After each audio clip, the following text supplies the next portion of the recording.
बिहार सरकार ने जातीय गणना के आंकड़े जारी कर दिए और जातीय गणना पर सीएम नीतीश 9 दलों के साथ मंथन कर रहे हैं। सीएम आवास पर हो रही इस मीटिंग में पूर्व सीएम जीतनराम मांझी, माले विधायक दल के नेता महबूब आलम, कांग्रेस नेता शकील अहमद, नेता प्रतिपक्ष विजय सिन्हा समेत 9 दलों के नेता मौजूद हैं। मुख्यमंत्री आवास पर मीटिंग शुरू हो गई और सीएम नीतीश नेताओं के साथ मंथन कर रहे हैं और इसके बाद आगे की नीतियां बनाई जाएंगी।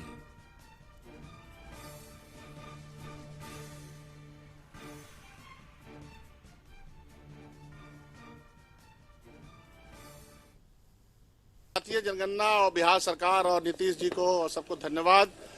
हमारी पार्टी भी इसको पूरे समर्थन करती है और इस कास्ट सेंसस को लेकर के तमाम पार्टियां इसके समर्थन में थी।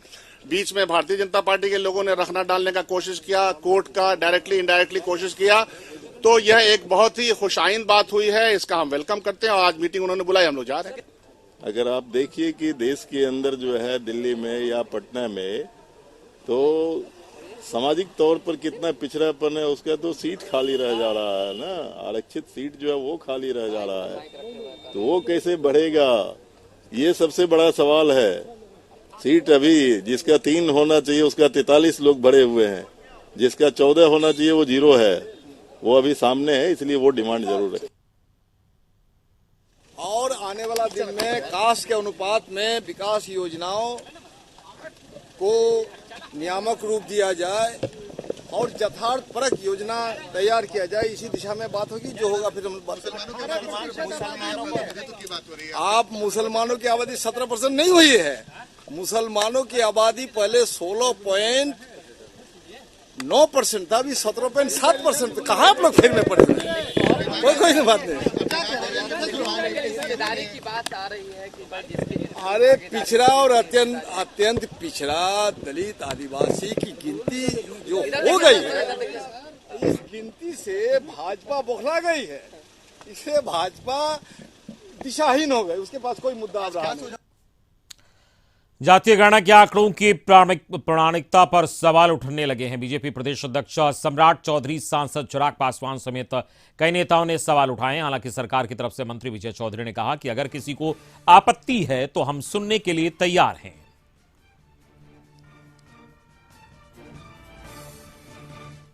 मुझे जितनी जानकारी है कि 2011 के जनगणना में बिहार में जब 10 करोड़ के आसपास आबादी थी, तब तो सवर्ण जातियों की आबादी लगभग 17% थी।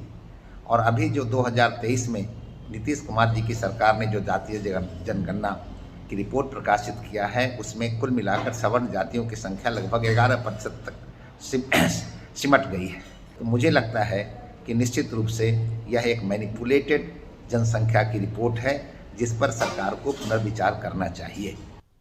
आज के कोई भी जाति और वर्ग है, उसकी स्थिति को जानने के लिए गणना हुआ है। संख्या बल और उसकी आर्थिक स्थिति भी जानकारी मिलेगी, क्या उसका रहन सहन है, क्या परिवेश है। और आज के तारीख में बिहार सरकार को बधाई देते हैं। माननीय लालू जी, नीतीश जी, डिप्टी सीएम तेजस्वी जी और सभी जो एक विचारधारा वाले लोग हैं, सबको जो है बधाई देते हैं।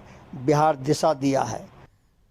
मुख्यमंत्री जी और माननीय उप मुख्यमंत्री जी सियासी नफा नुकसान नहीं देखते, वो अंतिम पंक्ति के लोगों को कैसे लाभ मिले इस पर वो करते हैं। अब लोग जोड़ लेता अलग बात। तो याद होगा कि 14 में भी उन्होंने इस मांग को उठाया था, जातीय गणना होना चाहिए, पूरे देश में होना चाहिए।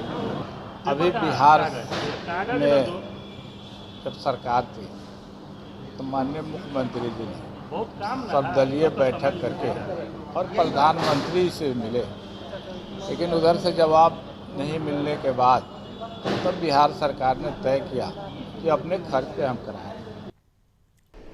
और बीच में भी सबों को इजाजत थी कि उनको अगर लग रहा था कुछ गलत हो रहा है या उनको कोई उनके तरफ से बेहतर सुझाव आते, तो ऐसा तो नहीं था सरकार ने कभी सुझावों का दरवाजा बंद किया था। इसलिए कोई अगर आंकड़े पर किसी किस्म का सवाल उठाते हैं तो आप लोगों से भी आग्रह है कि उनसे भी सवाल उठाने का आधार जरूर समझिए। और सही आधार होगा तो सरकार उसको ग्रहण करेगी, उसका उपाय करेगा।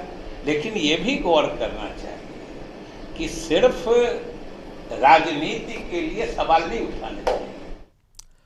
और इस वक्त हमारे साथ संवाददाता आशुतोष जुड़ गए हैं, हम सीधे उनके पास चलेंगे इस पूरी खबर पर बातचीत के लिए। आशुतोष, जातीय गणना के रिपोर्ट के बाद ये सर्वदलीय बैठक बुलाई गई है और वहां पर मंथन चल रहा है, क्या जानकारी पहुंच रही है आप तक? नहीं, बिल्कुल, और जितनी भी बातें निकलकर सामने आएंगी हम लोग को भी इंतजार है, क्योंकि बैठक अभी चल ही रही है। हालांकि बाहर कुछ एजेंडों पर चर्चा जरूर हुई, पत्रकारों से बात करते हुए नेताओं ने अपने दिल की बात जरूर कही है। कांग्रेस की तरफ से शकील अहमद खान ने कहा कि अब जाति गणना का मसला जो है वो राष्ट्रीय स्तर पर होना चाहिए और अब जो भी जाति गणना हो वो स्तर पर जो भी गणना हो उसमें जाति को जरूर शामिल किया जाए, ये कांग्रेस की तरफ से डिमांड थी। हालांकि सबसे दिलचस्प बात सीपीएम के विधायक हैं अजय कुमार, उन्होंने साफ तौर पर कहा है कि ठीक है, जो हिस्सेदारी और भागीदारी की बात होती है ऑलरेडी आरक्षण है, लेकिन उसके बावजूद भी सीटें खाली रह जाती हैं। जितनी सीटों की आवश्यकता है उससे ज्यादा जो सीटें हैं वो जरूर चाहिए, क्योंकि आबादी बढ़ी है, लेकिन जो सीटें पहले से अलॉटेड हैं वहां भी अभी जो कहीं भी एडमिशन की बात लें या फिर कहीं नौकरी की बात लें तो वहां पर सीटें खाली रह जाती हैं। आखिर ऐसा क्यों होता है? अगर कमियां हैं तो कहां पर कमियां हैं, उसको दुरुस्त करने की आवश्यकता है। महबूब आलम जो माले विधायक दल के नेता हैं, उनसे बातचीत हो रही थी तो उनका साफ तौर पर कहना था कि अगर अल्पसंख्यकों की बात करेंगे तो गफूर साहब भी कभी सीएम हुआ करते थे, और हिस्सेदारी की बात करें तो कोई मुस्लिम भी सीएम हो सकता है। तो अपनी अपनी बातें अपने अपने तरीके से नेताओं ने रखी है। इतना जरूर है कि अंदर में इंडिया गठबंधन के तरफ से, जो इंडिया गठबंधन के घटक दल हैं, वो एक सुर से इस जाति गणना के प्रस्ताव के लिए बधाई देंगे मुख्यमंत्री नीतीश कुमार को, डिप्टी सीएम तेजस्वी यादव को।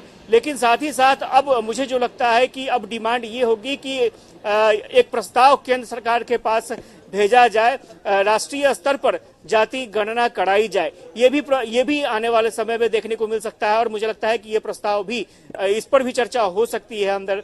बीजेपी की अपनी स्ट्रैटेजी है, बीजेपी अपनी रणनीति के तहत आगे बढ़ रही है। बीजेपी नेता विजय सिन्हा से हमारी बातचीत हुई, उन्होंने साफ तौर पर कहा है कि टुकड़ों में बांट करके रिपोर्ट जारी किया जा रहा है, यानी कहीं ना कहीं कुछ गड़बड़ है।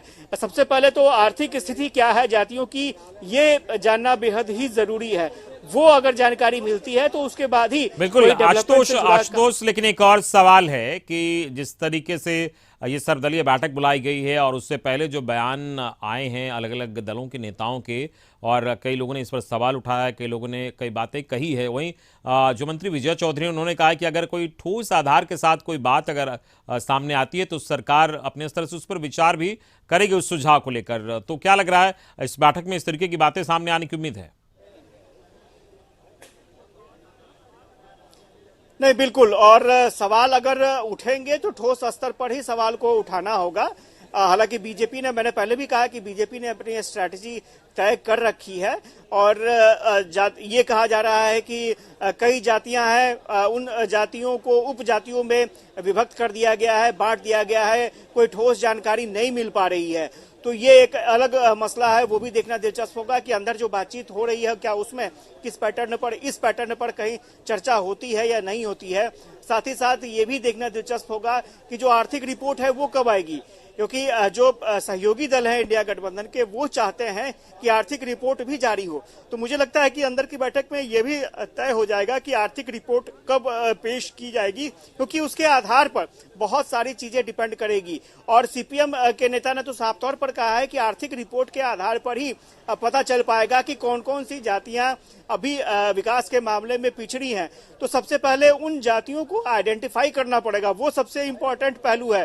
पूरे आप जाति सर्वे को देख लें तो चूंकि जो कोर्ट में, सुप्रीम कोर्ट में, हाई कोर्ट में जो सरकार की तरफ से दलील दी गई थी उसमें यही था कि एक आकलन करना है, कि एक जानकारी हासिल करनी है कि आखिर कौन कौन सी जातियां अभी भी विकास के मामले में पीछे हैं। तो फिलहाल अभी आंकड़े जारी हो गए हैं, लेकिन सबको इंतजार उस सर्वे का है जिसमें ये पता चल पाएगा कि कौन सी जाति सबसे पिछड़ी पायदान पर बैठी है। तो जो इंडिया गठबंधन के सहयोगी दल हैं वो भी यही चाहते हैं। ठीक है, जाति गणना, जाति सर्वे का जो रिपोर्ट है, आंकड़ा जो है वो आ गया है, लेकिन जो असली सर्वे है, जो आर्थिक आधार पर तय किया गया है सर्वे, उसकी रिपोर्ट आनी बहुत जरूरी है और उसके आधार पर आगे स्ट्रैटेजी भी बनेगी। और मुझे लगता है जो प्रस्ताव देने की बात है उस प्रस्ताव को लेकर के भी जानकारी कुछ देर बाद यहाँ पर जो नेता निकलेंगे मीटिंग से वो भी जानकारी देंगे। चलिए, आप नजर बना रहे कि आगे भी आपसे अपडेट्स हम लेते रहेंगे। फिलहाल इस पूरी बातचीत के लिए बहुत शुक्रिया आपका आशुतोष। हमारे संवाददाता बता रहे थे किस तरीके से ये बैठक में मंथन चल रहा है और सीएम ने सर्वदलीय बैठक बुलाई थी कल जाति गणना की रिपोर्ट जारी होने के बाद, और आज ये बैठक चल रही है। इस वक्त मंथन चल रहा है, साथ ही साथ कई इसको लेकर सुझाव भी सामने आ रहे हैं अलग अलग दलों के, और इस पर मंथन हो रहा है। साथ ही साथ ये स्पष्ट तौर पर चीज निकल कर सामने आई है कि आर्थिक जो सर्वेक्षण है वो रिपोर्ट बेहद अहम है, वो सामने आनी चाहिए। ऐसे जो सुझाव हैं बीजेपी की तरफ से प्रमुखता से सामने आए। फिलहाल